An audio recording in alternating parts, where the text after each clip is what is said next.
August 26ರಂದು ನಡೆಯಲಿರುವ ಶ್ರೀಕೃಷ್ಣ ಜನ್ಮಾಷ್ಟಮಿಗೆ ಕೃಷ್ಣನಗರಿ ಉಡುಪಿ ಸಜ್ಜುಗೊಳ್ಳುತ್ತಿದೆ. ವಿಶೇಷವಾಗಿ ಕೃಷ್ಣ ಮಠವನ್ನೊಳಗೊಂಡ ಅಷ್ಟಮಠಗಳಲ್ಲಿ ತಯಾರಿ ಭರದಿಂದ ಸಾಗಿದ್ದು ಹಬ್ಬದ ಕಳೆ ಬಂದಿದೆ. ಸೋಮವಾರ ವಿವಿಧ ಕಾರ್ಯಕ್ರಮಗಳು ಮತ್ತು ರಾತ್ರಿ ಅರ್ಘ್ಯ ಪ್ರದಾನ ಇದ್ರೆ ಮರುದಿನ ಮಂಗಳವಾರ ವಿಟ್ಲಪಿಂಡಿ ಉತ್ಸವ ನಡೆಯಲಿದ್ದು ಹಬ್ಬ ಪರಾಕಾಷ್ಠೆ ತಲುಪಲಿದೆ.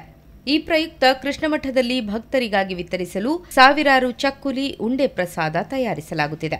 ಉಂಡೆ ಚಕ್ಕುಲಿ ಪ್ರಸಾದವನ್ನು ಕೃಷ್ಣನಿಗೆ ಅರ್ಪಿಸಿದ ಬಳಿಕ ಭಕ್ತರಿಗೆ ವಿತರಿಸಲಾಗುತ್ತದೆ. ಕಡೆಗೋಲು ಕೃಷ್ಣನಿಗೆ ಪ್ರಿಯವಾದ ಉಂಡೆ ಚಕ್ಕುಲು ತಯಾರಿಸುವ ಕಾರ್ಯ ಕೃಷ್ಣಮಠದಲ್ಲಿ ನಡೆಯುತ್ತಿದೆ.